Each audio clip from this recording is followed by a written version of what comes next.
Souviens-toi, ô Dieu, de la faveur que tu portes à ton peuple. Oh, visite-moi avec ton salut, que je puisse voir la bonté de tes élus et que je puisse me réjouir dans la félicité de ta nation, que je me glorifie avec ton héritage. Psaume 106, versets 4 et 5.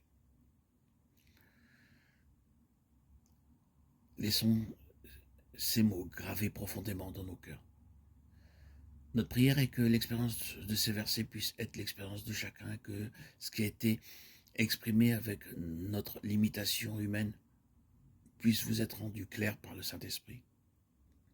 Notez le désir profond du psalmiste dans ces versets. Et avec lui, faites la dernière partie du verset 5, que je me glorifie avec ton héritage. Quand nous recevons le Seigneur Jésus-Christ comme notre sauveur personnel, nous devenons participants du grand héritage éternel, comme un enfant dans une famille aisée lorsqu'il vient de naître. Bien qu'il puisse être sans qualification, il jouit cependant de tous les privilèges et des biens de son Père.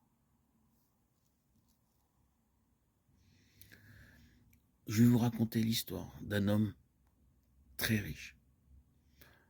Lorsqu'il mourut, il laissa un gros héritage en propriété et en espèces. Il avait beaucoup de terres et des maisons en différents lieux. L'héritage échut à ses deux fils. L'aîné était très intelligent et le plus jeune plutôt stupide. Quand le père mourut, ils se rencontrèrent pour partager la propriété familiale. L'aîné dit au plus jeune: « Ce sera un grand tracas pour toi de collecter tes loyers et tes fermages provenant des terres. Tu n'es pas capable et tu n'as pas beaucoup d'instructions. Je te donnerai donc une part en espèces et tu pourras me donner une procuration. » Le plus jeune répondit: « Combien me donneras-tu ? » ?»« Je te donnerai 5000 roupies et tu me donneras un papier disant que tu as reçu ta part. » Mais le jeune frère dit: « Bien que je sois stupide, je sais que la moitié des biens me revient. Aussi, prends la moitié et donne-moi l'autre. Même si moi je ne sais pas compter, je peux employer un comptable pour m'aider. Donne-moi mon dû, s'il te plaît. Et nous demanderons à un comptable de calculer quelle est notre part. » L'aîné répondit: « C'est une affaire de famille. Pourquoi veux-tu que nous divulguions notre secret à un étranger? Mettons-nous d'accord paisiblement. Si tu n'es pas satisfait avec 5000 roupies, eh bien je t'en donnerai 10 000. Ce n'est pas la peine d'avoir recours à un comptable. 10 000 roupies, tu en auras pour le restant de tes jours. Pourquoi t'inquiéterais-tu d'un comptable? » Le plus jeune frère insista: « Bien que je sois stupide, je veux ma demi-part.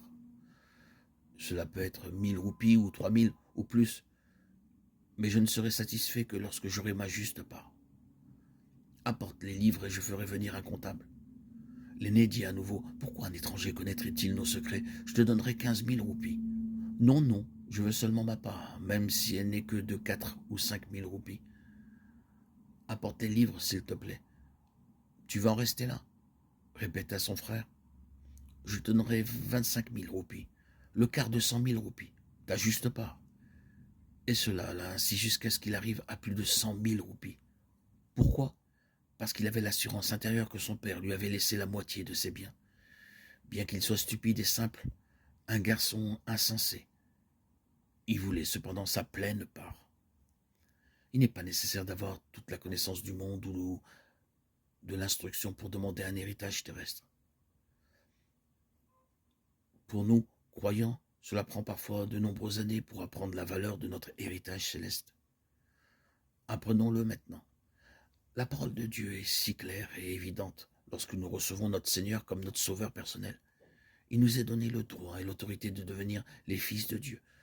Nous sommes fils de Dieu pour l'éternité à cause de son amour éternel que nous avons reçu par la foi. Nous avons une part de l'héritage du Seigneur Jésus-Christ. Il n'est pas exigé de connaître l'hébreu ou le grec pour savoir que c'est vrai, mais avoir l'assurance intérieure du Saint-Esprit. La jouissance de l'héritage repose sur votre foi. Or, si nous sommes enfants, nous sommes aussi héritiers, héritiers de Dieu et co-héritiers de Christ. Romains 8, 17, 18. Alors, automatiquement, nous pouvons dire aussi: je suis l'héritier de Dieu et le co-héritier du Seigneur Jésus-Christ. Personne ne me prendra mon héritage.